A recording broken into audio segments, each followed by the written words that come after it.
أعوذ بالله من الشيطان الرجيم بسم الله الرحمن الرحيم السلام عليكم ورحمة الله وبركاته إن الحمد لله رب العالمين نحمده نصلي على رسوله الكريم إلى يوم الدين أما بعد فقد قال الله تعالى في القرآن الكريم والفرقان المجيد فأعوذ بالله من الشيطان الرجيم بسم الله الرحمن الرحيم وما خلقت الجن والإنس إلا ليعبدون صدق الله العلي العظيم. எல்லா புகழும் இறைவனுக்கே. அல்லாஹுடைய அன்பும் அருளும் என் பெருமானார் ரசூலை கரீம் ஸல்லல்லாஹு அலைஹி வஸல்லம் அவர்கள் மீதும் நம் அனைவரின் மீதும் என்றென்றும் நின்று நிலவட்டுமாக. எல்லாம் அல்ல அல்லாஹ் அவனுடைய இல்லமான இந்த மதரசாவில் நம் அனைவரையும் ஒன்று சேர்த்தது போல் இறையச்சமுடைய முத்தகீன்களுக்கு அல்லாஹு தாலா தயார் செய்து வைத்துள்ள அந்த சொர்க்கத்தில், குறிப்பாக ஜன்னத்துல் ஃபிர்தௌஸ் என்கின்ற உயர்ந்த சொர்க்கத்திலும், அதிலும் குறிப்பாக நமது நாயகம் ஸல்லல்லாஹு அலைஹி வஸல்லம் அவர்களோடும் அவர்களுடைய தோழர்களோடும் பிரவேசிக்கக்கூடிய நன்மக்களாக வல்ல ரஹ்மான் நம் அனைவரையும், நம் குடும்பத்தார்கள் அனைவரையும், உலக முக்மீன்கள் அனைவரையும் அல்லாஹு தாலா ஆக்கி அருள் புரிவானாக. அல்ஹம்துலில்லாஹ். நாம் எதை கேட்டோமோ, எதை கேட்க இருக்கிறோமோ அதனை நமது உள்ளத்தில் உள்வாங்கி அதை நமது வாழ்விலும் செயல்படுத்தி அதை நாம் மற்றவர்களுக்கும் எத்தி வைக்கக்கூடிய நன்மக்களாகவும் வல்ல ரஹ்மான் நம் அனைவரையும் ஆக்கி அருள் புரிவானாக. ஆமீன். போன வாரம் எதை பற்றி பார்த்தோம்? சரி, போட்டு என்னக்கா அல்ஹம்துலில்லாஹ். இன்னைக்கு ஓதப்பட்ட குர்ஆன் வசனம் ரொம்ப அழகான முறையில் ஓதுனாங்க. அல்ஹம்துலில்லாஹ். அதில் வரக்கூடிய ஒரு வார்த்தை மத்தா என்கின்ற வார்த்தை, இதுக்கு முன்னாடி நம்ம கேள்விப்பட்டிருக்கோம் இல்லையா? மத்தா அப்படின்னா மத்தா உன் ஹயாத்து துன்யா அப்படின்ட்டு அல்லாஹ் குர்ஆனில் சொல்லுவான். ஹயா என்கின்ற உலக வாழ்க்கைக்கு இன்னொரு பெயர் தான் மத்தா. மத்தா என்பது அற்ப பொருள் அப்படின்ட்டு ஒரு மீனிங் உண்டு. அல்லாஹு தாலா இந்த துன்யாவுக்கு பல பேர்களை, அல்லாஹும் சரி அல்லாஹுடைய தூதரும் சரி பல பேர்கள் சொல்லியிருக்கிறாங்க. அதில் ஒன்று மத்தா, அற்ப பொருள் அப்படின்ட்டு அர்த்தம் இந்த துன்யாவுக்கான வார்த்தைகள். ரெண்டாவது அல்லாஹு தாலா கொசுவின் இறக்கைன்ட்டு இந்த துன்யாவுக்கு ஒப்பீடாக சொல்லிட்டு சொல்றா குர்ஆனில். ரெண்டாவது. மூன்றாவது அல்லாஹுடைய தூதர் சொல்றாங்க, முஹம்மது நபி ஸல்லல்லாஹு அலைஹி வஸல்லம் அவர்கள் சொல்கிறார்கள், இந்த துன்யா என்பது இறந்த கழுதைக்கு சமம் அப்படிங்கிறத சொல்லுவாங்க. அதே போல நபி ஸல்லல்லாஹு அலைஹி வஸல்லம் அவங்க சொல்லுவாங்க, இந்த துன்யா என்பது மரத்தின் நிழல் போல அப்படின்னு சொல்லுவாங்க. இதெல்லாம் என்னன்னா, இது ஃபுல்லாமே நம்ம யோசிச்சு பார்த்தோன்னு நினச்சிக்கோங்களேன், நம்மளுடைய பார்வையில் இது ஒன்றுமே கிடையாது. என்ன அப்படி தானே? அற்ப பொருளாக இருந்தாலும் சரி என்ன, அதே போல் கொசுவின் இறக்கை நம்ம மதிப்போமா? மதிக்க மாட்டோம். மரத்தின் நிழல் ரொம்ப நேரம் இருக்குமா இந்த துனியாவில்? இருக்காது. அதே போலத்தான் அல்லாஹுடைய தூதர் இன்னும் சொல்லுவாங்க, ஒரு இரவில் காணக்கூடிய கனவை போல இந்த துன்யா அப்படின்னு சொல்லுவாங்க. கனவுக்கு நம்மளால் உயிர் கொடுக்க முடியுமா? முடியாது. கனவு வந்தாலே குழப்பந்தான் வரும், அப்படி தானே? இது என்ன ஏது, அது ஏன் வந்துச்சு, ஒன்றும் புரியாத மாதிரி கனவு இருக்குது. அப்போ கனவை போல அப்படின்னு சொல்லிட்டு இந்த துன்யாவை குறித்து அல்லாஹுடைய தூதர் சொல்லுவாங்க.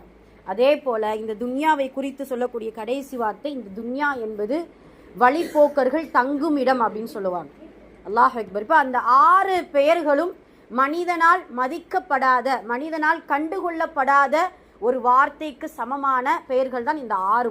அல்லாஹ் அக்பர். இது எல்லாம் சேர்ந்தது தான் இந்த துன்யா, இந்த ஹயா என்கின்ற உலக வாழ்க்கை, இந்த துன்யா என்கின்ற இந்த அற்பமான வாழ்க்கை அப்படிங்கிறத அந்த வசனங்களை கொண்டு ஆரம்பிக்கப்பட்டிருக்கு. அல்ஹம்துலில்லாஹ். இப்படி குர்ஆனில் நிறைய துன்யாவை குறித்தும் ஆகிராவை குறித்தும் ஒப்பிட்டு அல்லாஹு தாலா சொல்லி காட்டுவான். அல்லாஹுடைய தூதருக்கு ஒரு அட்வைஸ் கொடுத்துருக்கான் பார்த்தீங்களா அல்லாஹு தாலா, நபியே உங்களுடைய பார்வை அவர்களுடைய செல்வ நிலையின் பக்கம் போக வேணாம், ஏன்னா அதை விட உங்களுக்கு நான் சிறந்ததை மறுமையில் நான் என்ன செஞ்சிருக்கேன், தயார் செய்து வைத்திருக்கிறேன் அப்படின்னு சொல்லிட்டு நபி ஸல்லல்லாஹு அலைஹி வஸல்லம் அவர்களுக்கு அல்லாஹு தாலா ஒரு அழகான நல்லுபதேசம் சொல்கிறார். இப்போ குர்ஆனில் எல்லாமே அல்லாஹு தாலா ஒப்பிடும் பொழுது துன்யாவை விட பல மடங்கு ஆகிராவை குறித்து சொல்லக்கூடியதை நம்ம பார்த்து கொண்டு தான் இருக்கிறோம். அல்ஹம்துலில்லாஹ். இப்படி நிறைய வசனங்கள் நமக்கு பல உபதேசங்களை சொல்லுது. இன்னைக்கு ஓதப்பட்ட குர்ஆன் தஹ்ஃபீல் மாஷா அல்லாஹ் ரொம்ப அழகான முறையில் சொன்னாங்க. சூரா முர்சலாத் இன்ஷா அல்லாஹ். ஒரு சில சூறாக்களை நம்ம அடிக்கடி நம்ம சொல்கிறது தான், நிறைய அந்த சூறாக்கள் தினந்தோறும் ஓதக்கூடிய பழக்கப்படுத்தக்கூடிய சூறாக்களில் இந்த முர்சலாத்தையும் எடுத்துக்கொள்ளலாம் அப்படிங்கிறத நம்ம எடுத்துக்கிறோம் இன்ஷா அல்லாஹ். அதே போல் சில பேருக்கு என்னென்னா இல்லை பிடிக்கும், அது போல் இருக்குது. சில பேர் நல்ல விஷயத்தில் பொறாமைப்படுவாங்க, நல்ல விஷயத்தில் பொறாமைப்படுவாங்க. நம்ம ஆரம்ப காலகட்டத்தில் இந்த முத்தசிர் ஓதணும், தராவிகளை முஸ்ஸமில் ஓதணும். முஸ்ஸமில் நல்லா இருக்கே அப்படின்னு சொல்லிட்டு என்ன செஞ்சிட்டோம், மனப்பாடம் பண்ணிட்டோம். பின்ன முத்தசிர் ஓதணும், அப்புறம் அதையும் மனனம் ஆயிட்டோம். அடுத்து ஹாக்கா ஓதணும், அதுவும் மனனம். இது என்னன்னா பொறாமையின் ஆர்வம், நல்லதுக்கு பொறாமையின் ஆர்வம், அதெல்லாம் ஒன்றும் இல்லை. கடைசியாக முர்சலாத் ஓதுனதுக்கு அதுவும் நம்ம என்ன செஞ்சிட்டோம், மனப்பாடம் பண்ணிட்டோம். அல்ஹம்துலில்லாஹ். இன்ஷா அல்லாஹ் இனி வரக்கூடிய ரமலானில் இன்னொரு புது சூறா இன்ஷா அல்லாஹ், புது சூறானா நம்ம குரானில் இருக்கிற சூறாக்களில் ஒரு சூறா இன்ஷா அல்லாஹ் அப்டேட் ஆக இருக்குது. அதனால் அதுவும் இன்ஷா அல்லாஹ் கண்டிப்பாக உங்களுடைய லிஸ்ட்டில் வரும்ன்ட்டு நான் வந்து எதிர்பார்க்கிறேன். அல்ஹம்துலில்லாஹ். அல்லாஹ் எல்லாருக்கும் கல்வி ஞானத்தை ஞாபக சக்தியும் கொடுப்பானாக. ஆமீன். ஹைர். அல்ஹம்துலில்லாஹ்.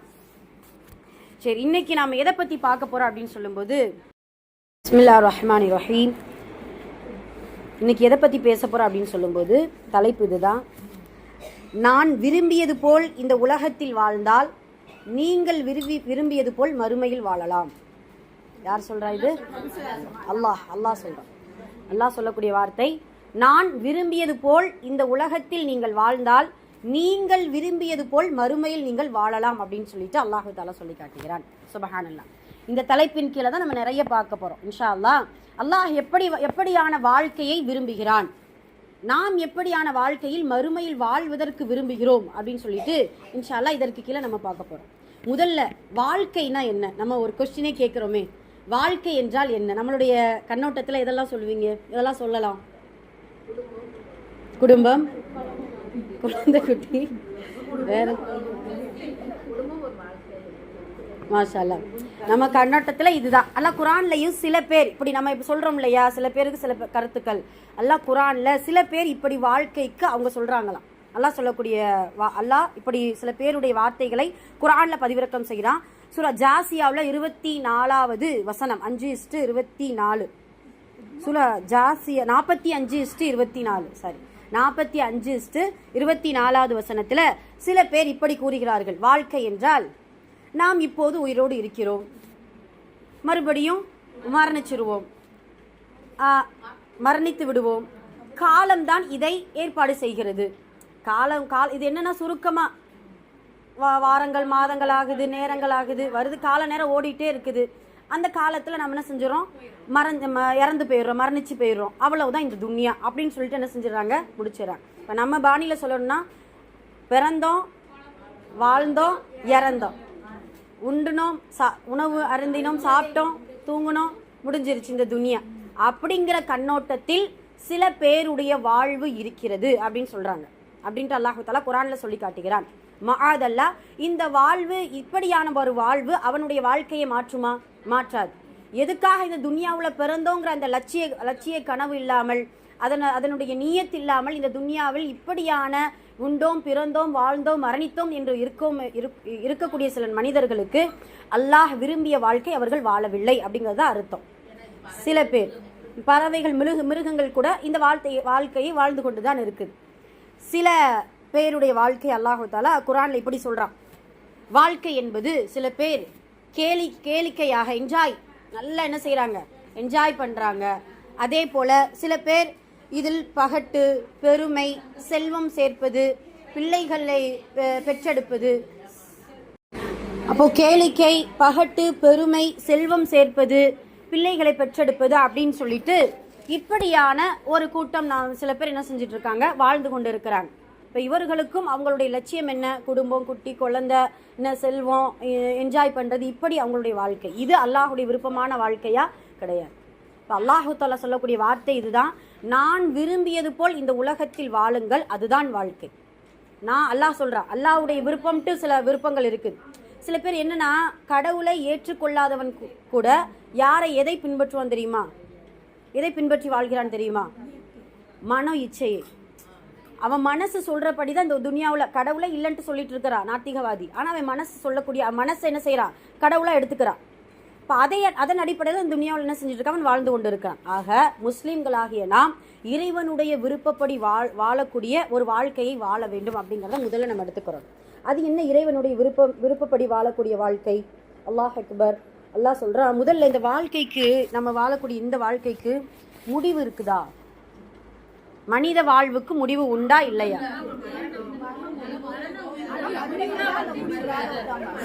மனித வாழ்க்கைக்கு முடிவு உண்டு. அப்போ என்னன்னா இது எப்படி நம்ம புரிஞ்சுக்கிறலாம் அப்படின்னு சொன்னா, 6 கட்டமாக மனிதன் வாழ்ந்து கொண்டிருக்கிறான். இதை கேளுங்க, இதுக்கு முடிவு இருக்கா இல்லையான்னு இப்ப முடிவு வந்துடும். 6 கட்டமாக மனிதன் வாழ்ந்து கொண்டிருக்கிறான். முதல் கட்டம் ஆலமுல் அருவாகில் அல்லாஹு தஆலா படைத்து, அதே போல தாயின் கருவறையில் நம்மை பாதுகாத்து, துன்யாவில் பிறக்க வைத்து, 3வது கட்டம் இது. அப்படியே 4வது கபரில் இறக்க வைத்து, மறுமையில் உயிர் கொடுத்து எழுப்பி சொர்க்கத்தில் நுழைய வைக்கிறார். இது எல்லாமே யார் செஞ்சிட்டு இருக்கிறோம்? மனிதன் தான் அடுத்தடுத்த கட்டத்துக்கு என்ன செஞ்சிட்டு இருக்கான்? போய்கிட்டே இருக்கிறான். அப்போ மனித வாழ்க்கைக்கு தான் முடிவு இருக்கே தவிர மனிதனுக்கு முடிவு கிடையாது.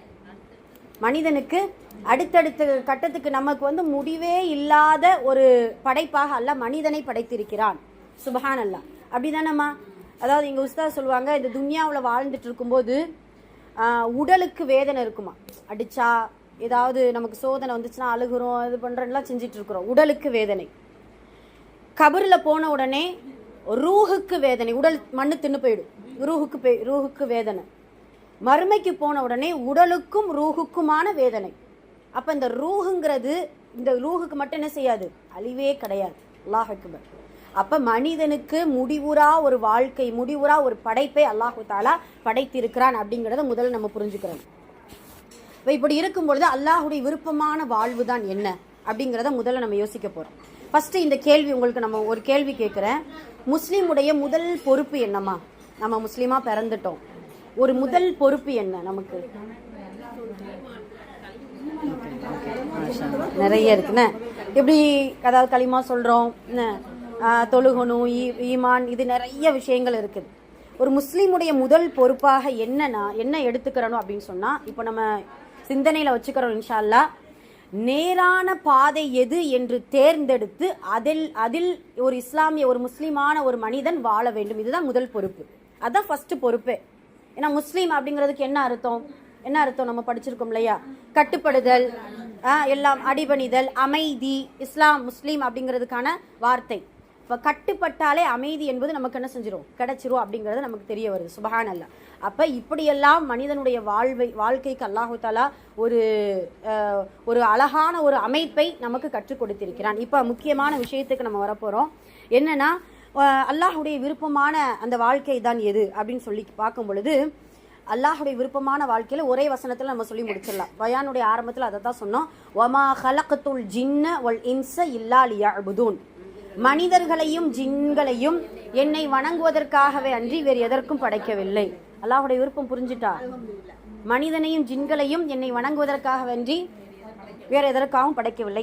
இந்த நம்ம பயானில் நிறைய கொஸ்டின்ஸ் வரும், இந்த பயானில் மட்டும். அதனால் நல்லா கவனிங்க.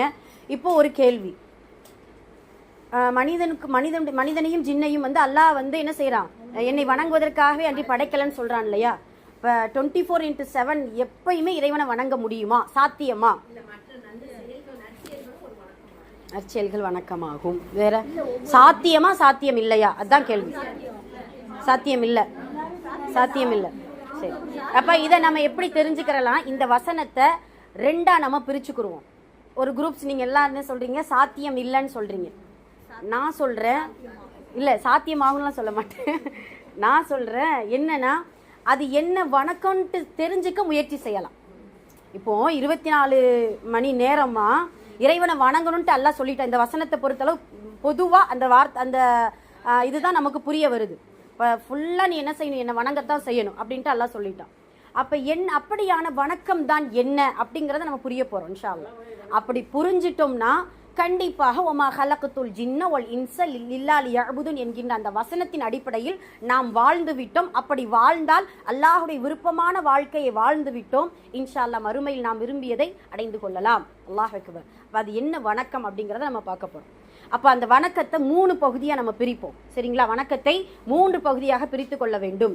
ஒன்று, நபி ஸல்லல்லாஹு அலைஹி வஸல்லம் அவர்கள் சொன்னது போல அத்துஆஉ ஹுவல் இபாதா.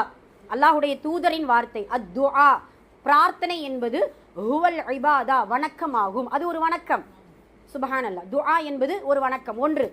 ரெண்டாவது, அந்த வணக்கத்தை ரெண்டாவது பிரிக்கணும் அப்படின்னா வழிபாடு. இஸ்லாமிய மார்க்கத்தில் சொல்லப்பட்ட வழிபாடு. நமக்கு வழிபாடுனா என்னெல்லாம் சொல்லுவோம்? தொழுகை, நோன்பு, ஜக்காத், இந்த மாதிரி தொழுகை, நோன்பு இப்படியானது வழிபாடு அப்படின்னு சொல்லுவோம். பேசிக்காக வெளிப்படையாக தெரியக்கூடிய வழிபாடு. மூன்றாவது, வணக்கத்தின் மூன்றாவது பகுதி இறை சட்டம், இறை கட்டளைகள். இப்போ இது மூன்றும் சேர்ந்தது தான் வணக்கம். இந்த வணக்கத்தை ஒரு நாளைக்கு ஒரு மனிதன் 24 மணி நேரம் செய்து கொண்டிருக்கிறானா அப்படிங்கிறத நம்ம பார்க்க போகிறோம் இன்ஷா அல்லாஹ். இப்போ உதாரணமாக, இப்போ நான் வீட்டிலேருந்து கிளம்பி வந்துட்டு இருந்தோம். கிளம்பும்போது என்னென்ன இந்த நடுவில் இந்த வரக்கூடிய இதில் ஒரு 5 துவா. என்ன துவானா, ஃபஸ்ட்டு கிளம்பும்போது எல்லாருமே ஒரு பழக்கம் உண்டு. இல்லை கிளம்பும்போது எல்லாம் என்ன செய்வோம், கண்ணாடியில் முகம் பார்ப்போம், எல்லாம் சரியாக இருக்கா அப்படின்ட்டு நம்ம என்ன செய்வோம் பார்ப்போம். பார்க்கும்போது என்ன துவா ஓதுவோம், அல்லாஹும்ம அஹ்ஸன்த ஹல்கி ஃபஅஹ்ஸின் குலுகி அப்படின்ட்டு, அல்லாஹ் என்னுடைய தோற்றத்தை அழகாக்கியது போல என் குணங்களையும் அழகாக்கி விடுவாயாக அப்படின்ட்டு நம்ம துவா செய்வோம். ரெண்டாவது துவா, வீட்டிலிருந்து வெளியேறும்போது பிஸ்மில்லாஹி தவக்கல்து அலல்லா லா ஹவ்ல வலா குவத்த இல்லா பில்லா, இரண்டாவது துவா. மூன்றாவது துவா, வீட்டிலிருந்து புறப்படும் போது அது மாஷா அல்லாஹ் ஆடை உடுத்து, இல்லை நான் ஓதுனது மட்டும் சொல்லிக்கிறேன், சரியா? ஓகே ஹைர். அப்புறம் மூணாவது பார்த்தீங்கன்னா, நம்ம வாகனத்தை எடுக்கும்போது சுபஹானல்லதி சஹரலனா ஹாதா வமா குன்னா லஹு முக்ரின்னு வைனா எல்லா ரொப்பினா முன் கலிபோன் அப்படின்ட்டு ஓதியாச்சு. நாலாவது, எங்கள் தெருவில் நாய் தொல்லை, அதனால அவுதிபி கலிமாத்தில்லாய் தாமாத்தி குல்லிஹா மின்ஷரி மா ஹலக் ஓதியாச்சு. அஞ்சாவது பார்த்தீங்கன்னா, ஒரு பெரிய வீடு பார்த்தோன்னே எவ்வளோ பெரிய ஆச்சரியப்படும் போது ஹுவல் அவ்வளவு வல் ஆஹிரு வல் வாஹிரு வல் பாத்தின் அந்த துவா ஓதணும் கண்டிப்பாக. உங்களை எதெல்லாம் பிரமிப்பாக இந்த உலகத்தில் துனியாவில் ஆக்குதோ, வீடாக இருந்தாலும் சரி, இயற்கையாக இருந்தாலும் சரி, ஒரு ஃபால்ஸை பார்க்குறோம், ஒரு இயற்கை பெருசாக ஒரு இதையோ பார்க்குறோம், ஒரு பெரிய மாலை பார்க்குறோம். இப்படி இருக்கும்போது இந்த துவாவை நம்ம என்ன செய்யணும், ஓதணும். யா அல்லாஹ், நீதான் ஆரம்பமானவன், முடிவானவன், பகிரங்கமானவன், அந்தரங்கமானவன், வஹுவ பிகுல்லி ஷைஇன் அலீம் அப்படின்னு சொல்லிட்டு இந்த துவாவை முற்றிலும் அறிந்தவன் அப்படின்னு சொல்லிட்டு இந்த துவாவை ஓதினோம். அதே போல் ஓதி முடித்த உடனே ஒரு அம்மா நின்னாங்க, ஹமீதா அம்மா. அவங்ககிட்ட பார்த்தோன்னே அஸ்ஸலாமு அலைக்கும், இது ஒரு துவா தானே, என்ன அஸ்ஸலாமு அலைக்கும் அப்படின்னு சொல்லி இது 6 துவா ஆயிடுச்சுல்ல? ஆமாம், 6வது ஆயிடுச்சு. 7வது உள்ள வரும்போது அல்லாஹும்ம இன்னி அஸ்அலுக்க மின் ஃபதுலிக்க வ ரஹ்மத்திக்க, நம்ம மதரசாக்குள்ளே நுழையும் பொழுது அல்லாஹும்ம அஃப்தஹ்லி அபுவாப பிரஹ்மத்திக்க அப்படின்னு சொல்லிட்டு இந்த துவா நம்ம என்ன செஞ்சாச்சு, ஓதிட்டோம். அல்ஹம்துலில்லாஹ். இப்போ இந்த ஒரு தெருவுலேருந்து ஒரு தெருவுக்குள்ளே வர்றதுக்குள்ளே நம்ம என்ன செஞ்சுருக்கோம், இந்த துவாக்கெல்லாம் ஓதிட்டோம். சுபஹானல்லாஹ். இது ஒரு நாளைக்கு சாத்தியம். மறுநாள் இதே போல் நடந்தால் கண்டிப்பாக மறுநாள் ஒவ்வொரு சுச்சுவேஷனுக்கும் அல்லாஹ்வுடைய தூதர் நமக்கு என்ன செஞ்சுருக்காங்க, துவா கற்றுக் கொடுத்துருக்காங்க. அதுதான் அத்துஆவு ஹுவல் இபாதா. எங்களுடைய உஸ்தாத் அழகா சொல்லுவாங்க, துஆவை கொண்டு ஆரம்பிக்கப்பட்ட காரியமும் அதே துஆவை கொண்டு முடிக்கப்பட்ட காரியமும் ஒரு இபாதத்தாகும் சொல்லுவாங்க. அழகான அர்த்தம் புரியுதா உங்களுக்கு? இப்போ உதாரணம் உங்களுக்கு நம்ம சிம்பிளாக புரியுற மாதிரி சொல்கிறேனே, சாப்பிடும்போது துவா சொல்கிறோம், பிஸ்மில்லா அப்படின்னு சொல்லிட்டு நம்ம சாப்பிடும்போது துவா சொல்கிறோம். சாப்பிட்டு முடிச்சோடனே என்ன சொல்கிறோம், அல்ஹம்துலில்லாஹில்லதி அத்அமனி வஸக்கானி வஜஅலனி மினல் முஸ்லிமீன் அப்படின்னு சொல்லிட்டு சாப்பிட்டு முடிச்ச உடனே ஒரு துவா ஓதுறோம். ஓதுன உடனே இந்த ஒரு முஸ்லீம் இதை சொல்லி ஆரம்பத்தில் துவா ஓதுறான், முடிவில் துவா ஓதுறான். அப்போ இந்த உணவு சாப்பிடக்கூடிய அந்த நேரம் நமக்கு இபாதத், நமக்கு ஒரு வணக்கம். உங்களுக்கு புரியுதா? நமக்கு ஒரு வணக்கம். அல்லாஹ் அக்பர். இது ஒரு மனிதன் பிஸ்மில்லாவும் சொல்லலை, முடிவில் அவன் துவாவும் ஓதலை, அவன் சாப்பிட்டான், அவனை பொறுத்தளவு இது ஒரு செயல். புரியுதா? சாப்பிட்டான், அவ்வளவுதான். அப்போ ஒரு முஸ்லீமுக்கும் ஒரு முஸ்லீமுடைய துஆவை கொண்டு ஆரம்பிக்கப்பட்ட துஆவை கொண்டு முடிக்கப்பட்ட காரியம் ஒரு இபாதத் என்றால், ஒரு சாதாரணமாக நாம் அதே முஸ்லீமாக இருந்து கொண்டு எந்த துஆவும் ஓதலை அப்படின்னு சொன்னால் அது ஒரு செயலாகத்தான் மாறுது. ஆக இப்படித்தான் ஒவ்வொரு விஷயத்தையும் நாம் இபாதத்தாக மாற்றிக்கொள்ளலாம். அதில் முதல் வணக்கம் துஆ தான். இந்த துஆவுக்கு நம்ம அடிக்கடி நம்ம சொல்லியிருக்கிறோம். துஆவை குறித்து சில சின்ன பார்வைகள் நம்ம பார்த்துக்கிறோமே. துஆ என்பது வணக்கங்களின் மூளைங்கிறது கூட நபி ஸல்லல்லாஹு அலைஹி வஸல்லம் அவர்கள் சொல்றாங்க, முஹ்ல் இபாதான்னு சொல்றாங்க. அதே போல எல்லா நேரத்திலையும் நம்ம என்ன செய்யலாம், துஆ செய்யலாம். அதுக்கான சில ஷர்த்துக்கள் கிடையாது. ஒது செய்யணும், கிப்லாவை முன்னோக்கணும் அப்படிங்கிறது கிடையாது. எங்க நின்று எப்படி நம்மளுடைய மனதுக்குள் கேட்டாலும் அந்த துஆவை என்ன செய்வோம், அல்லாஹ் தஆலா ஒரு இபாதத்தாக மாற்றி அதற்கான நன்மை நமக்கு இன்ஷா அல்லாஹ் கொடுத்து கொண்டு தான் இருக்கிறார். அதே போல நபி ஸல்லல்லாஹு அலைஹி வஸல்லம் அவர்கள் பிறையை பார்த்து கூட என்ன செய்வாங்க, துஆ ஓதுவாங்க. பிறையை பார்த்துட்டு நீ நேர்வழி காட்டக்கூடிய ஒரு பிறை, அந்த பிறையிட்ட பேச்சுவார்த்தை, உன்னுடைய இறைவனும் என்னுடைய இறைவனும் அல்லாஹ் தான். ரப்புன் அல்லாஹ் ஓ ரப்பி அல்லாஹ், உன்னுடைய இறைவன் ரப்புக்க ஓ ரப்புன் அல்லாஹ், உன்னுடைய இறைவனும் எங்களுடைய இறைவனும் அல்லாஹ் தான் அப்படின்னு சொல்லிட்டு பிறையை பார்த்து நபி ஸல்லல்லாஹு அலைஹி வஸல்லம் அவர்கள் என்ன செய்வாங்க, துஆ ஓதுவாங்க. ஏன் பிறையை பார்த்து ஓதுறாங்க, இந்த வார்த்தையை சொல்றாங்க தெரியுதா? உன்னுடைய இறைவனும் என்னுடைய இறைவன் அல்லான்ட்டு ஏன் பிறையை பார்த்து சொல்றாங்க தெரியுதா? வணங்க ஆரம்பிச்சாங்க. நீயும் ஒரு மஹ்லூக் தான், நீ ஒரு மஹ்லூக், படைக்கப்பட்டது தான். உன்னை படைச்சவன் ஹாலிக், என்னை படைத்தவனும் ஹாலிக், அந்த ஹாலிக் தான் அல்லாஹ் அப்படின்னு சொல்லிட்டு அல்லாஹுடைய தூதர் இப்படி துவா ஓதுவாங்க. அதே போல் செருப்பு அணியும் பொழுது கூட, செருப்பு அருந்தால் கூட யார்கிட்ட நீங்கள் உதவி தேடுங்க, அல்லாஹ்விடத்தில் உதவி தேடுங்கள் அப்படின்னு சொல்லுவாங்க. அதே போல் இந்த துவா அப்படின்னு சொன்னால் தாய்க்கும் ஒரு குழந்தைக்கும் இருக்கக்கூடிய உறவு போல இந்த துவாவுக்கும் அடியானுக்கும் அல்லாஹுக்கும் இருக்கக்கூடிய ஒரு உறவு அப்படிங்கிறத சொல்லலாம். இப்போ உதாரணமாக ஒரு பிள்ளைய நம்ம ஒரு தாய் அடிச்சிருச்சு அப்படின்னு நினச்சிக்கோங்களேன். அந்த பிள்ளை எப்படி அழுகும்? அம்மா தான். ஆனால் அடித்தது யாரு? அம்மா தான் அடிச்சிச்சு, அப்படி தானே? அதே இது ஒரு பிள்ளை கீழே விழுந்துருச்சுன்னு நினச்சிக்கோங்களேன், நம்ம யாராவது கண்டுக்காமல் இருந்தால் அழுகாது. கண்டுக்கிட்டேன்னு நினச்சிக்கோ. அதுவே அம்மா கண்டுக்கிட்டுச்சுன்னு நினச்சிக்கோ, ரொம்ப அழுகிறவாங்க, பாசத்தோடு அழுகுவாங்க. அதே போலத்தான் நம்மளுக்கு சோதனை கொடுக்கறது அல்லாஹ் தான். நமக்கு எல்லா கயிறு ஷர்ரு எல்லாம் கொடுக்கறது அல்லாஹ் தான். ஆனால் அவனிடத்தில் நம்ம துவா செய்யும் பொழுது ஒரு தாய்க்கும் குழந்தைக்கும் இருக்கக்கூடிய ஒரு அன்பு போல அவனிடத்தில் நம்ம என்ன செய்கிறோம், அந்த துவாவை கொண்டு அன்பில் செலுத்தி கொண்டு இருக்கிறோம் அப்படிங்கிறத நம்ம பார்க்குறோம். ஆக இவ்வளவு ஒரு அழகான ஒரு இபாதத்து தான் இந்த துவா அப்படிங்கிறத நம்ம முதல்ல புரிஞ்சுக்கிறோம். சரி, இப்படி நம்ம எல்லா தேவைகளையும் யார்ட்டமா கேட்கணும்? அல்லாட்ட தான். அப்போ மனிதன்ட்ட எந்த ஒரு தேவையும் கேட்கக்கூடாதா? மனிதனிடம் கேட்கலாமா, கேட்கக்கூடாதா?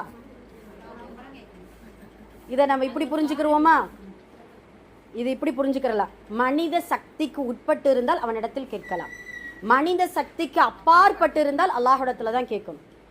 உதாரணமாக பார்த்தீங்கன்னா ஒரு கடன் கஷ்டம், ஒரு கொடுக்கல் வாங்கல், இப்படி ஏதாவது ஒன்று சின்ன சின்ன விஷயங்கள் இருக்குதுன்னு நினச்சிக்கோங்களேன்.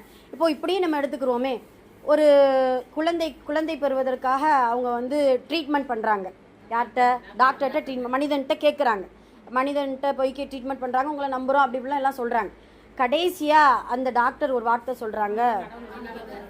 ஆமாம், அதுக்கு என்ன ஆச்சுன்னா, மனிதனால் சாத்தியப்படும்ட்டு சொல்லிட்டு அந்த டாக்டரை போய் சந்திக்கிறோம். அவனால் சாத்தியப்படவில்லை என்றால் சாத்தியத்திற்கு அப்பாற்பட்டவன் அல்லாஹ், அவனிடத்துல தான் போய் நம்ம என்ன செய்கிறோம், கேட்குறோம். ஆக மனிதனால் எது சாத்தியப்படும் அதை தான் அவனிடத்துல முறையிடணுமே தவிர சில நேரம் கவலைகளுக்கு கூட மனிதனால் சாத்தியமாகாது. நம்மளுடைய கவலையை யார்கிட்ட கொட்டி அழுதாலும் ஒன்றுமே அவங்களால ஆறுதல் சொல்ல முடியாது. அந்த ஆறுதல் கூட ஏற்றுக்கொள்ளக்கூடிய மனதை நம்மளுக்கு என்ன செய்ய முடியாது, அல்லாஹ் தான் என்ன செய்யணும், கொடுக்கணும். ஆக அந்த கவலையை கூட மனிதனிடத்தில் சொல்ல வேண்டாம், அல்லாஹிடத்துல. முடிந்த அளவு மனிதன் பலகீனமானவன், அதை முதல்ல நம்ம புரிஞ்சுக்கிறணும். உங்களை நீங்களே சமாதானப்படுத்தவும் நினைக்காதீங்க, சமாதானம் ஆக மாட்டோம். யார்கிட்ட நம்ம சமாதானத்தை ஆகுவோம்? அல்லாஹ்விடத்துல எல்லா கவலைகளையும் எல்லா சஞ்சலங்களையும் ஒப்படைத்து விட்டால் போதும். அல்லாஹ் எல்லா கயிறுகளையும் நமக்கு கொடுத்துருவான். அதே போல நமக்கு தெரியும் இல்லையா, ஒரு நபி யாக்கூப் அலைஹிஸ்ஸலாம் அவர்கள் செய்த துவா, இன்னமா அஷ்கு பஸி வ ஹுஸ்னி இலல்லாஹ் அப்படின்னு சொல்லிட்டு ஒரு நபியே தன் கவலையெல்லாம் முழுமையாக ஒப்படைத்த ஒரே இடம் அல்லாஹ்விடத்துல. ஆக இந்த துவா என்பது வணக்கங்களின் மூளை அப்படிங்கிறத வணக்கம் அப்படிங்கிறத முதல்ல புரிஞ்சுக்கிறணும். வணக்கம் 3 வகைன்னு சொன்னோமா, இது முதல் வகை. இந்த துஆவை ரசூலுல்லாஹ் ஆடை உடுத்தும் போது, வீட்டிலிருந்து வெளியேறும் போது, வாகனத்தை ஏறும் பொழுது, இப்படி சூழ்நிலைகள் எல்லாம், ஒருத்தவங்களை சந்திக்கும் பொழுது, மதரசாக்குள்ள நுழையும் பொழுது, இப்படின்ட்டு எல்லா விஷயத்திற்கும் இந்த துஆவை நபி ஸல்லல்லாஹு அலைஹி வஸல்லம் அவர்கள் கற்றுக் கொடுத்திருக்கிறாங்க. அப்போ ஒரு நாளைக்கு இந்த துஆவை ஓதினால் எவ்வளவு இபாதத் வருது அப்படிங்கிறத நம்ம ஒரு கவுண்டிங்கில் வச்சுக்கிடுவோம். அல்ஹம்துலில்லாஹ். இது ஒரு பகுதி முடிஞ்சிட்டு. 2வது பகுதி வழிபாடு. அந்த வழிபாடு என்று சொல்லும் பொழுது அல்லாஹுவால் ஃபர்லாக்கப்பட்ட வழிபாடு தொழுகை. அதே போல் ரமலான் மாதம் என்று வந்துருச்சு அப்படின்னு சொன்னால் நோன்பு. மற்ற வெளிப்படையாக பார்க்கக்கூடிய வழிபாடு அப்படின்னு சொன்னால் குர்ஆன் ஓதும்போது ஒரு அழகான வழிபாடு தானே, நன்மை நமக்கு கிடைக்கும். திக்ர், நல்ல சஹீஹான நன்மைகளை எடுத்து தரக்கூடிய திக்ருக்கள் வழிபாடு. அப்போ இந்த வழிபாடெல்லாம் ஒரு நாளைக்கு ஒரு மனிதன் நம்மளுடைய கவுண்டிங்கில் நம்ம சேர்த்துக்கிட்டோம்னா எவ்வளோ வருது அப்படிங்கிறத நம்ம பார்க்குறோம்.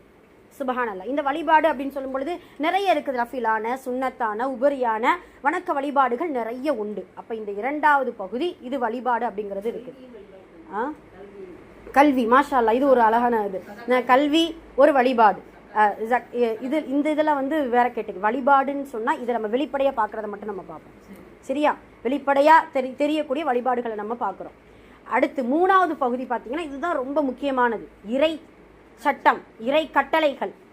இந்த இறை கட்டளைகள் அப்படின்னு சொல்லும் பொழுது எதெல்லாம் வழிபாடாக மாறுது, அது எப்படி இறை கட்டளைகள் வழிபாடாக மாறும் அப்படின்னு சொல்லி நம்ம கேட்டோம்னா, இப்போ உதாரணமாக ஒரு மனிதன் தன்னுடைய உணவை, தன்னுடைய இருப்பிடத்தை, தன்னுடைய ஆடையை இறை சட்டத்தை கொண்டு, இறை கட்டளை கொண்டு தேடினால் அதுதான் இபாதத், அதுதான் வணக்கம்.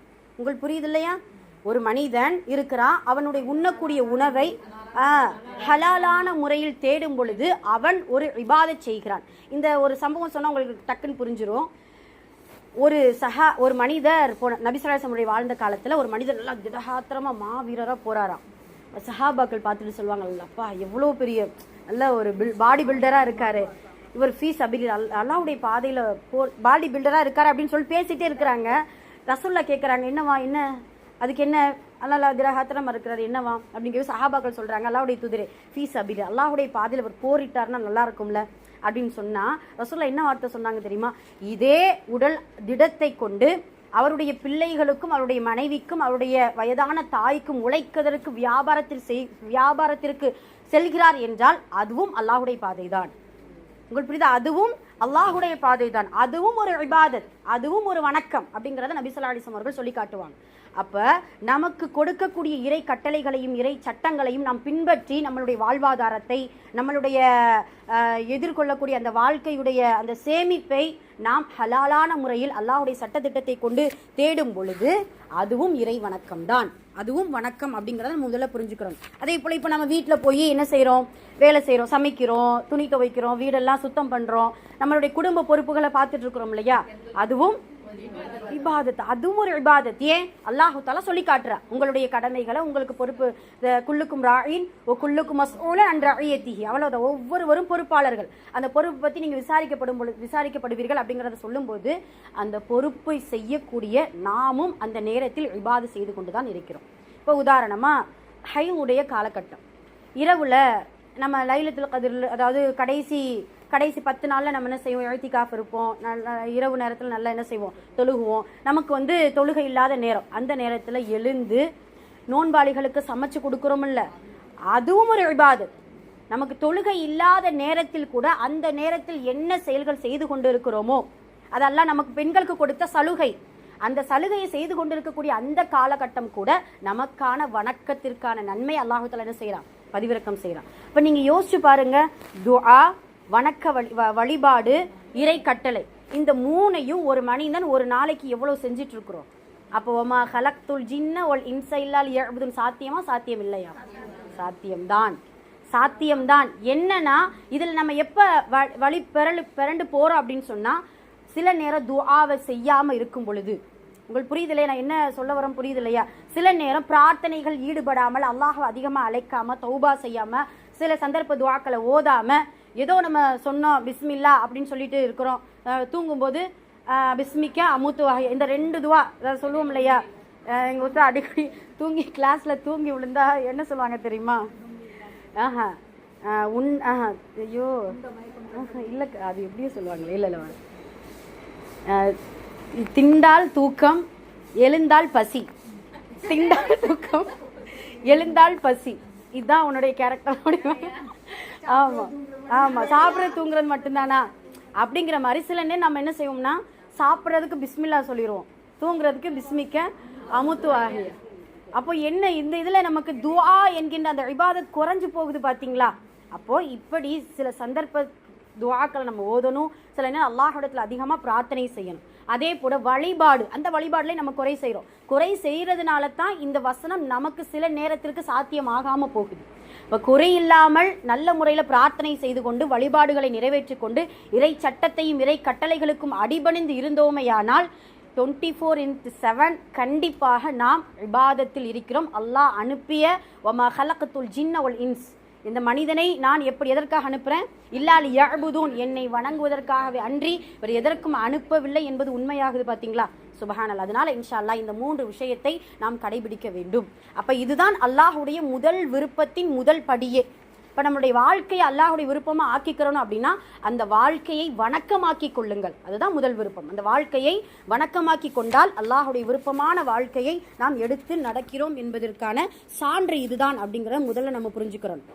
ரெண்டாவது பார்த்தீங்கன்னா, அல்லாஹ் விருப்பமான வாழ்க்கையை வாழ்வதற்கு 2வது முயற்சி தான் இதில் சொன்னது ஃபுல்லாமே ஒரே தலைப்பு, என்னன்னா வணக்கம். ஒமா ஹலக்துல் ஜின்ன இருக்கு இல்லையா, அந்த வசனத்துடைய டெஃபினேஷன் தான் இவ்வளவு சொன்னோம். அந்த வசனத்துடைய உட்கருத்து என்ன, என்னை வணங்குவது தான் எனக்கான விருப்பமான வாழ்வு அப்படிங்கிறத முதல்ல சொல்கிறான். ரெண்டாவது அல்லாஹ் என்ன சொல்கிறான் தெரியுமா? அல்லாஹ் காட்டிய பாதையில், அதாவது இப்படி சொல்லலாமே, இப்போ நம்ம ஒரு மனிதன் பிறந்த உடனே லா இலாஹ இல்லல்லா முஹம்மது ரசூலுல்லா, இந்த லா இலாஹ இல்லல்லா என்பது தியரி, முஹம்மது ரசூலுல்லா என்பது பிராக்டிக்கல். புரியுது இல்லையா? தியரினா என்ன, பிராக்டிக்கல்னா என்ன? தியரினா என்ன, சொல்றது அவ்வளவுதான். சொல் மனிதனுக்கு சில நேரம் சொல்லும் செயலும் ஒன்று போல இருக்கிறது கிடையாது. அப்படிதானம்மா? சொல்லும் செயலும் ஒன்று போல இருந்தாதான் உறுதிங்கிறது அர்த்தம், ஈமான் உறுதிங்கிறது அர்த்தம். இப்போ இந்த தியரியை எல்லாருமே சொல்லிடுவோம், லா இலாஹ இல்லல்லாஹ் வணக்கத்திற்குரிய இறைவன் அல்லாஹ் தான் சொல்லுவோம். அந்த பிராக்டிக்கலா செய்யக்கூடிய நபி ஸல்லல்லாஹு அலைஹி வஸல்லம் அவர்களை பின்பற்றுவதில் சில நேரம் நாம் என்ன செஞ்சிடறோம், தொய்வாகும் பொழுதுதான் இந்த இரண்டாவது விஷயம். அதுதான் அல்லாஹுடைய தூதரின் வழிகாட்டுதலின்படி யார் நடக்கின்றார்களோ, யார் வாழ்கின்றார்களோ, அதுதான் இறைவனுக்கு விருப்பமான இரண்டாவது வாழ்வு, இரண்டாவது படித்தரம் அப்படிங்கிறத நம்ம முதல்ல புரிஞ்சுக்கிறோம். ரசூலுல்லாவை நேசிக்கிறதுக்கு 3 விஷயத்தை நம்ம கண்டிப்பா எடுத்துக்கிறோம் அவங்களுடைய வாழ்க்கையில இருந்து. ஒன்று, அவர் ஒரு மிக உன்னதமான மனிதர் அப்படிங்கிறத நம்மள உள்ளத்துல முழுமையா ஈமான் கொள்ளணும். இந்த உலகத்துல மனிதர்களே ரொம்ப சிறந்தவங்க யாரு? நபி ஸல்லல்லாஹு அலைஹி வஸல்லம் அவர்கள் தான். அதை முழுமையாக நம்ம ஈமான் கொண்டால்தான் அவர்களை அதிகமாக பின்பற்ற முடியும். 2வது, நபியின் மீது வைத்திருக்கக்கூடிய அன்பு நேசமாக மாற வேண்டும். இங்க ஒரு கொஸ்டின் கேட்கிறேன், அன்புக்கும் நேசத்துக்கு என்ன வித்தியாசம்? அன்புக்கும் நேசத்துக்கு என்ன? ஓகே, மாஷா அல்லாஹ், உயிரை விட பாசம். இதை நான் இப்படி சொன்னா கரெக்டா இருக்கான்னு பாருங்க. ஒருத்தரை ரொம்ப பிடிச்சிருக்கு நமக்கு பார்க்கும்போது என்ன சொல்றோம், உங்களை அன்பு, அவங்க பார்க்கும்போது நம்ம என்ன செய்யறோம், அன்பு வச்சிருக்கிறோன்ட்டு. நேசம் எப்படி ஆகும் தெரியுமா? அவங்களை பார்க்குற நேரம்னா நம்ம சிரிப்போம், சலாம் சொல்லுவோம், அவங்களுக்கு உதவி செய்வோம், அவங்க கஷ்டப்பட்டாங்கன்னா நம்ம என்ன செய்வோம், ஆறுதல் சொல்லுவோம், அவங்களுக்கு அன்பளிப்பு பரிமாறுவோம். இதெல்லாம் நேசம். அப்பனா அன்பு செயலாக வெளிப்படும் பொழுதுதான் அது நேசமாக மாறுகிறது. இப்போ ரசூல்லா மேல நம்ம அன்பு வச்சிருக்கோம், நான் ரசூல்லாவை பின்பற்றினா மட்டும்தான் அது நேசமாக மாறும். புரியுதுங்களையா? நபி ஸல்லல்லாஹு அலைஹி வஸல்லம் அவர்கள் மீது நீங்க அன்பு வச்சிருக்கீங்களான்னு கேட்டீங்கன்னா, நாங்க உயிரை விட நேசிக்கிறோம் சொல்வது அன்பு. அது நேசமாக மாற வேண்டும் என்று சொன்னால் நபியின் வழியை பின்பற்ற வேண்டும். எப்படி பின்பற்றணும் தெரியுமா? பல் துலக்குவதிலிருந்து பாராளுமன்றம் வரைக்கும் பின்பற்றணுமா? பல் துலக்குவதிலிருந்து பாராளுமன்றம் வரைக்கும் நபி ஸல்லல்லாஹு அலைஹி வஸல்லம் அவர்களுடைய சுன்னத்தை அடிபுரளாமல் பின்பற்றினால் மட்டும்தான் அன்பு நேசமாக மாற முடியும். இப்போ ரசூலுல்லாவை பின்பற்றுவதற்கு இதுதான் 2வது விஷயம். 3வது, நபி ஸல்லல்லாஹு அலைஹி வஸல்லம் அவர்களை நம்மளுடைய அனைத்து வாழ்க்கையிலும் முன்மாதிரியாக எடுத்துக்கொள்ள வேண்டும். இது 3வது. முதல்ல மிக உன்னதமான மனிதன்ட்டு ஈமான் கொள்ளணும். 2வது, அன்பு நேசமாக மாற வேண்டும். 3வது, நபி ஸல்லல்லாஹு அலைஹி வஸல்லம் அவர்களை நம்முடைய வாழ்க்கையின் முன்மாதிரியாக பின்பற்ற வேண்டும். இந்த 3ம் சேரும் பொழுதுதான் அல்லாஹ்வுக்கு விருப்பமான வாழ்வை வாழ்ந்து விட்டோம் என்பதற்கான சான்று அப்படிங்கிறத நம்ம பார்க்குறோம். இதில் நம்ம என்ன செய்யறோம் தெரியுமா? சுன்னத்தை நம்ம பின்பற்றுறோம் அல்ஹம்துலில்லாஹ். ஆனால் அந்த சுன்னத்தில் கூட சர்ச்சையை ஏற்படுத்தி விட்டுறோம். சின்ன சின்ன விஷயத்துக்கு விரல் ஆட்டலாமா ஆட்டக்கூடாதா, இன்னும் தொப்பி போடலாமா போடக்கூடாதா, இது அப்படி உட்காரணுமா இப்படி உட்காரணுமா. இந்த ரீசெண்டாக என் ஃப்ரெண்டு ஒரு பஞ்சாயத்து சொல்லிச்சு, ஒரு சண்டை. ராம்நாட்டில் ஒரு மஸ்ஜிதில் ஒருத்தர் தொழுகை வந்தோடனே இப்படியே விரல ஆட்டிகிட்டே இருந்திருக்கிறாரு. அங்கே இருந்த சுன்ன ஜமாத்காரவங்க, இன்னையா நீ விரலாட்டிகிட்டே இருக்கிற அப்படின்னு சொல்லி சண்டையாயிடுச்சு, கை கலப்பாயிடுச்சு. அதெல்லாம் பாதுகாக்கணும். போனால் போலீஸ் ஸ்டேஷன் கூட்டு போயிட்டாங்களாம். 2 பேர் போலீஸ் ஸ்டேஷன் போயிட்டாங்க. இப்போ அங்கே இன்ஸ்பெக்டர் விசாரிக்கிறார், என்னப்பா பிரச்சனை, என்ன பாய் பிரச்சனை? சார் கையை ஆட்டிகிட்டே இருக்கிறாரு சார், அவர் கையை அவர் ஆட்டுறாரு, உனக்கு என்னையா பிரச்சனை, உன் கையை ஆட்டுறாரு அப்படின்னு சொன்னால், இல்லை சார் அப்படி ஆட்டக்கூடாது சார், கையை ஆட்டிகிட்டே இருக்கிறாரு சார். அப்படியா, சரி விடு. அந்த நேரத்தில் ஒரு காஃபிர், ஒரு இன்ஸ்பெக்டர் ஒரு முஃப்தியாக மாறுறாரு. அதெல்லாம் பாதுகாக்கணும். முஃப்தினா என்னது? பிரச்சனையை தீர்க்கக்கூடிய ஃபத்வா கொடுக்குறவராக மாறாரியா. இங்கே பாரு, 12:35க்கு கையை ஆற்றவன் தொழுவு, 12:45க்கு கையை ஆட்டாதவன் தொழுவு போ அப்படின்னு சொல்லிட்டு என்ன செஞ்சுட்டாரு. அதெல்லாம் பாதுகாக்கணும். நம்ம நிலைமை அப்படி ஆயிடுச்சு. அது சின்ன சின்ன விஷயத்திற்கு கூட, அதாவது சுன்னத்தை அல்ஹம்துலில்லாஹ் பின்பற்றணும். அப்படி யாராவது அப்படி செய்கிறாங்களா, அல்ஹம்துலில்லாஹ் அதை தடுக்கக்கூடாது, சொல்லி பார்க்கணும். இது இல்லையா, அதை என்ன செய்யணும், நம்ம அமைதியான முறையில் விட்டுறணும். வேறு ஒன்றும் செய்ய முடியாது. அங்கே போய் சின்ன சின்ன விஷயத்துக்கு. ஏன்னா மனிதர்கள் பார்த்தீங்கன்னா ரசூலுல்லாவை ஏற்றுக்கொள்ளாத மனிதர்கள் இந்த உலகத்தில் நிறைய பேர் இருக்கிறாங்க. அல்லாஹுவை ஏற்றுக்கொள்ளாத மனிதர்கள் இந்த உலகத்தில் நிறைய பேர் இருக்கிறாங்க. அப்படி ஏற்றுக்கொண்டும் குர்ஆனை ஓத தெரியாத மனிதர்கள் இந்த உலகத்தில் இருக்கிறாங்க. இப்படி நிறைய பெரிய பெரிய விஷயங்கள் இருந்து கொண்டு இருக்கும் பொழுது சின்ன சின்ன விஷயத்துக்கு நம்ம அடிச்சுட்டு இருக்கிறோம். சின்ன சின்ன விஷயத்துக்கு நம்ம என்ன செஞ்சுட்டு இருக்கிறோம், சண்டை போட்டுட்டு இருக்கிறோம். ஆ ஆமாம் ஆமாம், சின்ன சின்ன விஷயத்துக்கு நம்ம அப்போ நமக்குள்ளேயே ஒற்றுமை இல்லாததின் காரணமாகத்தான் நாம் என்ன செய்கிறோம், சிறுபான்மை மக்கள்னு சொல்லிட்டு நம்மளை என்ன செய்கிறாங்க, அப்படியே ஒதுக்கி நம்மளை வந்து ரொம்ப இது பண்ணுறாங்க. அதெல்லாம் பாதுகாக்கணும். இப்போ இந்த மாதிரியான விஷயத்தில் நாம் கவனமாக இருக்கணும். முடிந்த அளவு நபி ஸல்லல்லாஹு அலைஹி வஸல்லம் அவர்களின் சுன்னத்தை பின்பற்றக்கூடியவர்களாக இருக்க வேண்டும் அப்படிங்கிறத இது இரண்டாவது விஷயமாக இருக்குது. அதுலேயும் பார்த்தீங்கன்னா ரசூல்லா சஹாபாக்கள் எந்த அளவுக்கு ரசூல்லாவுக்கு கட்டுப்பட்டாங்க அப்படிங்கிறதுக்கு ஒரு சின்ன உதாரணம். இந்த ஹதீஸ் நம்ம கேள்விப்பட்டிருப்போம். ஒரு சஹாபி ஹிலால் இப்னு உமையா என்கின்ற ஒரு சஹாபி ரலியல்லாஹு அன்ஹு, ஹிலால் இப்னு உமையா, அந்த பேரை ஞாபகம் வச்சுக்கிறணும். அப்போ இவர் மூலமாக தான் சில சட்டங்கள் நமக்கு தெரிய வருது. சூரா நூறில் இந்த வசனம் வரும், 24 சூரா நூறு, ஆமாம் சூரா நூறு 24:4 வசனத்தில் ஒரு வாசகம் வரும். எதனாலனா இவருடைய ஒரு சில பிரச்சனையினால இவர் வீட்டுக்கு போவார். போகும் பொழுது மனைவி வந்து வேரோடு இருக்கிறத நம்ம என்ன செய்வோம், அந்த சஹாபி பார்த்துருவார். பார்த்த உடனே சாதாரண மனிதர்கள் என்ன செய்வோம், வேறு சண்டை வரும், அப்படி இப்படி ஏதாவது இதாகும். அந்த நேரத்தில் இஸ்லாமிய மார்க்கத்தில் பற்றுள்ள அல்லாஹுடைய தூதருக்கு கட்டளைக்கு இணங்கி அந்த சஹாபி நபி ஸல்லல்லாஹு அலைஹி வஸல்லம் அவர்களை தேடி போகிறாங்க. அல்லாஹுடைய தூதரை, நான் இப்படி ஒரு விஷயம் நான் என்ன செஞ்சுட்டேன் பார்த்துட்டேன் அப்படின்னு சொன்னபோது நபி ஸல்லல்லாஹு அலைஹி வஸல்லம் அவர்கள் இந்த வசனத்தை வாசி காமிக்கிறாங்க. யார், ஹிலால் இப்னு உமையாவுக்கு வாசி காமிக்கிறாங்க. என்னன்னா, ஒருவர் பத்தினியான ஒரு பெண்ணின் மீது அவதூறு சொல்லி வந்தால் அவர்களுக்கு 4 சாட்சியை கொண்டு வாருங்கள். சாட்சி கொண்டு வரல அப்படின்னா, சொன்னார் இல்லையா, வந்து சொன்ன அந்த மனிதருக்கு சாட்சி இல்லை என்றால் 80 கசையடி அடியுங்கள். 80 கசையடி அடியுங்கள். சாட்சி இருக்கா உங்ககிட்ட, 4 சாட்சி இருக்கா தோழரே அப்படின்னு கேட்குறாங்க. கேட்கும்போது அல்லாஹுடைய தூதரே சாட்சி இல்லை. ஆனால் நான் எப்படி சொல்கிறாங்க பாருங்களேன், உண்மையை கொண்டு அனுப்பிய அந்த அல்லாஹ் மீது சத்தியமாக, சத்தியத்தை கொண்டு அனுப்பிய அந்த அல்லாஹ் மீது சத்தியமாக நான் சொல்வது உண்மை சொல்கிறாங்க. சொன்ன உடனே அல்லாஹு தாலா இந்த வசனத்தை மறுபடியும் நபி ஸல்லல்லாஹு அலைஹி வஸல்லம் அவர்கள் ஓதி காமிக்கிறார். ஓதி காமிச்சா இந்த மனிதர் சொல்கிறார், அல்லாஹுடைய அந்த சட்டத்தின் சாட்டையடியை நான் கண்டிப்பாக வாங்க மாட்டேன், சத்தியமாக நான் வாங்க மாட்டேன், அல்லாஹ் எனக்கு என்ன செய்வான், உதவி செய்வான் அப்படின்னு சொல்லிட்டு மனைவி அந்த வீட்டுக்கும் போக முடியல, மஸ்ஜித் நபவிலையும் இருக்க முடியல. ஒரே என்னடா செய்ய எதுடா செய்ய சொல்லுவாங்க இல்லையா. அதாவது இந்த நேரத்தில் தான் இவர் ஒரு மாவீரர், உங்களுக்கு புரியுது இல்லையா. அதாவது கோபத்தை அடக்கி கொண்டு மல்யுத்தம் புரிபவன் மாவீரன் அல்ல, அந்த நேரத்தில் கோபத்தை அடக்கி விழுங்கி விம்பிக் கொள்பவன் தான் மாவீரன். அப்போ அந்த நேரத்தில் என்ன செய்யணும்னு சொல்லிட்டு அல்லாஹ்விடத்துல துவா செய்கிறாங்க. அல்லாஹ்வுத்தாலா அடுத்த வசனத்திலேயே 6, 7, 8 3 வசனத்தை படித்து பாருங்க, அந்த சட்டமே வரும். என்னன்னா, அப்படி வந்தவர் சாட்சி இல்லை என்று சொன்னால் அவரிடம் 4 சத்தியங்கள் வாங்குங்கள். அல்லாஹ் மீது சத்தியமாக நான் சொல்வது உண்மை, அல்லாஹ் மீது சத்தியமாக நான் சொல்வது உண்மை என்று 4 முறை சொல்லி 5வது முறை அல்லாஹ் அப்படி இல்லை என்றால் அல்லாஹுடைய லஅனா என் மீது இறங்கட்டும், அதெல்லாம் பாதுகாக்கணும் அப்படிங்கிற அந்த வார்த்தை. இதை வந்து நம்ம ஈமான் உள்ள உறுதியான மனிதன் சொல்வதற்கு அஞ்சுவான், புரியுதுங்களையா. அதாவது பொய் சத்தியம் செய்கிறதுக்கு அஞ்சுவான். இதெல்லாம் நம்ம சுச்சுவேஷனில் வந்துச்சு அப்படின்னு சொன்னால் இதெல்லாம் வார்த்தை தானே அப்படின்னு நினைக்கிறோம். ஆனால் அல்லாஹுடைய லஅனா சும்மா விடாது.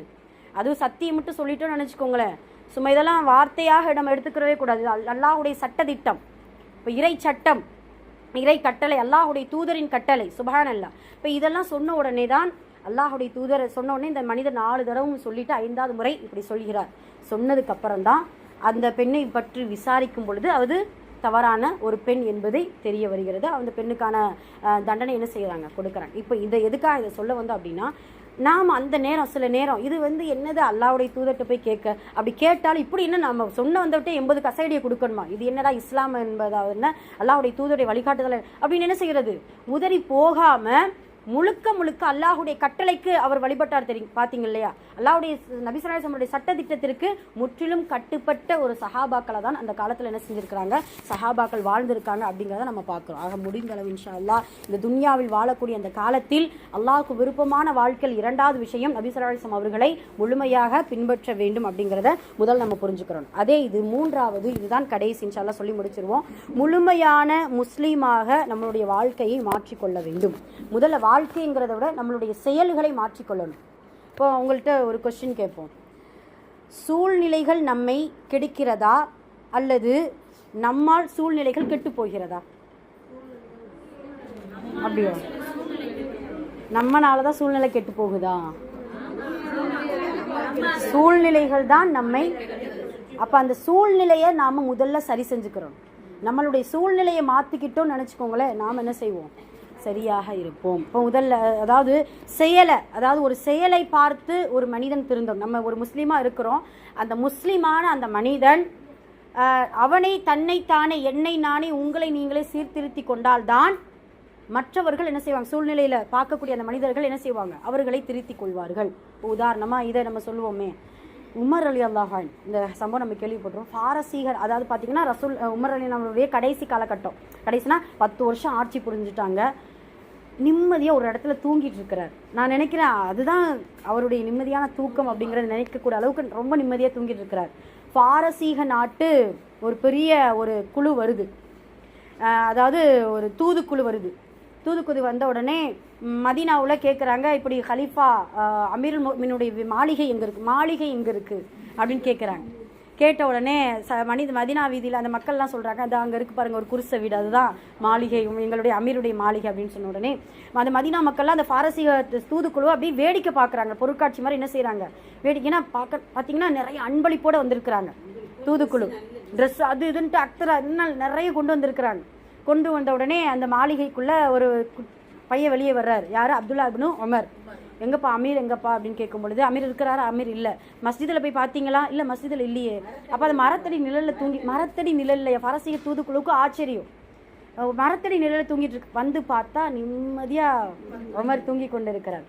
வந்த தூதுக்குழு என்ன சொல்லுச்சு தெரியுமா? உமரே எழுந்திருங்கள், நீங்கள் நிம்மதியாக தூங்கிட்டு இருக்கிறீங்க, அங்கே என்னவோ உங்களுடைய இராணுவ படையை நினைத்து நாங்கள் பதறிக்கொண்டிருக்கிறோம். உங்களுடைய படையே நடுங்கும். அந்த உமருடைய படையை பார்த்து அந்த பெரும் ரோம பேரரசை நடுங்கும். நாங்களாம் நடுங்கி கொண்டிருக்கிறோம், நீங்கள் நிம்மதியாக தூங்கி கொண்டிருக்கிறார். உமரே நீங்கள் தூங்குங்கள், நீங்கள் நிம்மதியாக தூங்கத்தான் வேணும். ஏன்னா நீங்கள் நீதியை கொண்டு தீர்ப்பு கொடுத்ததினால் உங்களுக்கு நிம்மதியான உறக்கம், நாங்கள் அநீதியோடு நாங்கள் எங்களுடைய நாட்டில் ஆட்சி புரிந்ததினால் நாங்கள் பதற்றத்தோடு வாழ்ந்து கொண்டிருக்கிறோம் அப்படிங்கிறத சொல்லிட்டு அந்த தூதுக்குழு இஸ்லாத்தை ஏற்றுக்கிட்டாங்க. இதில் என்ன செயல் அவங்கள இஸ்லாத்தை ஏற்றுக்கிட வச்சிச்சு? வேற நான் சொல்லட்டுமா? அவங்க நிம்மதியாக தூங்கின செயல் தான் அவங்கள சுபஹானல்லாஹ், அதுதான் உண்மை. அந்த நிம்மதியாக தூங்குறார் இல்லையா, அந்த செயல்தான் அவரை இஸ்லாத்திற்கு, அவர்களை அந்த தூதுக்குழுவை இஸ்லாத்தை இணைய வச்சுச்சு. ஆனால் இன்னொன்று என்ன தெரியுமா, அந்த நேரத்தில் இஸ்லாத்தில் இணையலை அந்த பாரசீக தூதுக்குழு. ஏன்னா தூதுக்குழுடைய சில நிபந்தனைகள் உண்டு. என்னன்னா வந்த விஷயத்தை முடிச்சுட்டு போய் அவங்கள்ட்ட ஒப்படைச்சதுக்கு அப்புறம் தான் அவர் வேற எந்த ஸ்டெப்பை என்ன செய்யணும், அந்த தூதுக்குழு எடுக்கணும். அதனால போய் அந்த மன்னர்கிட்ட சொல்ல விஷயங்களை சொல்லிட்டு அதுக்கப்புறம் தான் தூதுக்குழு இஸ்லாத்தை இணைஞ்சதற்கு அது ஒரு காரணம். அந்த தூதுக்குழுவே சொன்ன காரணம் அதுதான். நிம்மதியாக உறங்கிய அந்த உத்தம அமீரை பார்த்து தான் நாங்கள் இஸ்லாத்தை ஏற்றுக்கொண்டோம். எங்களுக்கு இந்த நிம்மதி வேணும், எங்களுக்கு இந்த நிம்மதியான உறக்கம் வேண்டும், எங்களுக்கு நீதியான ஆட்சி வேண்டும். சுப்ஹானல்லாஹ். அப்போ நாம் சரியாக நம்மளுடைய செயலை சரியாக்கினால் மட்டும்தான் சுற்றி இருக்கக்கூடிய சூழ்நிலைகள் சூழ்நிலைகளும் சரியாக வேண்டும், நாமளும் இன்ஷா அல்லாஹ் என்ன செய்யணும், சரியாக வேண்டும் அப்படிங்கிறத முதல்ல நம்ம புரிஞ்சுக்கிறோம். நமக்கு தெரியும் இல்லையா, மதீனாவில் முதல்ல ஆசிரியர் போனார்ல, முஸ்அப் இப்னு உமைர். அவர் என்ன செஞ்சார் தெரியுமா? போய் மறுபடியும் மக்காவுக்கு வந்தார். மக்காவுக்கு அப்போ ஹிஜ்ரத் நடக்கலை இல்லை, ரசூல்லா போகலை. அதான் ஹிஜ்ரத்தில் ரசூல்லா போகலை, மற்ற நிறைய பேர் ஹிஜ்ரத் செஞ்சாங்க. போய் வரும்போது 7 ஆண்களையும் 2 பெண்களையும் கூட்டிகிட்டு வந்தார். ஏன்னா இஸ்லாத்தில் இணைஞ்ச முஸ்லீம்களை கூட்டிகிட்டு வந்தார், பையா செஞ்சாங்க, எல்லாம் முடியும். 2வது போயிட்டு 73 முஸ்லீம்களை கூட்டிகிட்டு வந்தார். 3வது என்ன செஞ்சுருக்கணும், நிறைய பேர் கூட்டு வந்திருக்கோம்ல, யாரும் வரல, முஸ்அப் இப்னு உமைர் மட்டும் என்ன செஞ்சுருக்கிறார், வந்திருக்கிறார். என்னப்பா என்னாச்சு? அல்லாஹுடைய தூதரே, எல்லாரையும் என்னால் செய்ய முடியாது, நீங்கள் என்ன செய்யுங்க. புரியுதுங்களா? அவர் என்ன செஞ்சார்னா அவருடைய செயல்களை எல்லாம் அந்த மதீனாவில் முஸ்லீமாகவே வாழ்ந்து அந்த செயல்களை அவரை தன்னைத்தானே சரித்திரித்து கொண்டு மற்றவர்களை என்ன செய்கிறாங்க, சீர்திருத்தம் பண்ணுறாங்க. அப்போ அதன் மூலியமாக 973 ஆனது 73 ஒரு ஊராக மாறியது. சுப்ஹானல்லாஹ். இப்போ இதுதான் நம்மை நாமே சீர்திருத்தி கொண்டால் நம்மளுடைய சூழ்நிலைகளும் சீர்திருத்தலாம். அதே போல் சூழ்நிலைகளை நம்ம என்ன செய்யக்கூடாது, ஒருபோதும் காரணம் காட்டவே கூடாது. அல்லாஹ் பாதுகாக்கணும். இந்த 3 செயல்கள் தான் அல்லாஹ்விற்கு விருப்பமான வாழ்க்கைக்கு அஸ்திவாரம் அப்படிங்கிறத முதல்ல புரிஞ்சுக்கிறோம். அல்ஹம்துலில்லாஹ். இப்போ விருப்பமான வாழ்க்கையை நம்ம தெரிஞ்சுக்கிட்டோம். ஃபர்ஸ்ட் இது என்னது, அல்லாஹ்வுக்கு வணக்கம் இபாதத் செய்வது முழுமையாக நம்மளுடைய ஒரு நாள் முழுக்க எப்படி இபாதத்தை நம்ம செய்யணுங்கிறத நம்ம 3 பகுதியை நம்ம பிரித்து கொடுத்தோம். அதே போலத்தான் இந்த 3ஐ நம்மளுடைய வாழ்க்கை முழுவதும் பகுதியாக பிரிச்சுக்கிறணும். துஆவாக, பிரார்த்தனையாக, வழிபாடுகளாக, இறை சட்டங்களையும் கட்டளைகளையும் ஏற்றுக்கொண்டு நம்மளுடைய வாழ்க்கை அமைந்தது என்றால் மறுமை விருப்பமான மறுமை வாழ்வை நாம் விரும்பியது போல் இன்ஷா அல்லாஹ் வாழ்ந்து கொள்ளலாம். அல்லாஹ் ஒரு குர்ஆன் வசனத்தில் சொல்கிறான், முத்தகீன்களுக்கு அல்லாஹு தஆலா சொர்க்கத்தை நெருக்கமாக்குவான்னு சொல்கிறான். அதில் என்னென்னா, அந்த வசனத்தை நான் திரும்ப திரும்ப படிக்கும்போது எனக்கு ஒன்று புரிஞ்சது என்னென்னா, அந்த முஸ்லீம்கள் அந்த இரையச்சம் உடையவர்கள் சொர்க்கத்துக்குள்ளே போக வேண்டாம், சொர்க்கம் நெருக்கமாக வருமா. அந்த சிரமத்தை கூட என்ன செய்யல அல்லாஹு தஆலா கொடுக்க மாட்டானா. அல்லாஹ் அக்பர். இப்போ அந்த அளவிற்கு அல்லாஹு தஆலா சொர்க்கத்தை தயார் செய்து வைத்திருக்கிறான் இந்த முத்தகீன்களுக்கு இன்ஷா அல்லாஹ். அதனால் இறைவனுக்கு விருப்பம் உள்ள அந்த வாழ்க்கையை வாழ்ந்து நாம் விரும்புவது போல அந்த சொர்க்கத்தில் அந்த மறுமையில் அல்லாஹு தஆலா நம்முடைய வாழ்க்கையை அமைத்து வைப்பானாக. ஆமீன். எதை கேட்டும் அதன்படி நடக்க அல்லாஹ் தௌஃபீக் செய்வானாக. அவனை நின்று ருக்கு செய்து அவனுக்காக இந்த உலகத்தில் இஹ்லாஸோடு வணக்க வழிபாடுகளை செய்யக்கூடிய வாக்கியத்தையும் உள்ளத்தையும் வல்ல ரஹ்மான் நம் அனைவருக்கும் தந்தருள் புரிவானாக. என் பெருமான ரசூலை கரீம் ஸல்லல்லாஹு அலைஹி வஸல்லம் அவர்களுடைய சுன்னத்துகளை அடிமுதல் நுனிவரை நம்மளுடைய உயிர் மூச்சு இருக்கும் வரைக்கும் பின்பற்றக்கூடிய மக்களாக நம்மையும் நம்மளுடைய சந்ததிகளையும் உலக முக்மீன்களையும் அல்லாஹு தஆலா ஆக்கி அருள் புரிந்து அவர்களுடைய கைகோர்த்து சொர்க்கத்தில் நுழையக்கூடிய முதல் கூட்டமாக வல்ல ரஹ்மான் நம் எல்லோரையும் நம் குடும்பத்தார்கள் எல்லோரையும் அல்லாஹு தஆலா ஆக்குவதற்கு அவருடைய அருளை கொண்டு நுழையக்கூடிய பாக்கியத்தை தந்தருள் புரிவானாக. ஆமீன். நம்மையும் நம்முடைய சுற்றி இருக்கக்கூடிய சூழ்நிலைகளையும் திருத்திக் கொள்ளக்கூடிய மக்களாக உண்மை முஸ்லிம்களாக வாழ்வதற்கு அல்லாஹ் நம் அனைவருக்கும் தௌஃபீக் செய்வானாக. ஆமீன். அக்குல் கௌலி ஹாதா அஸ்தக்ஃபிருல்லாஹ் லனா வலக்கும் வ ஆகிரு தஅவானா அல்ஹம்துலில்லாஹி ரப்பில் ஆலமீன். அஸ்ஸலாமு அலைக்கும் வரஹ்மத்துல்லாஹி வபரகாத்துஹு.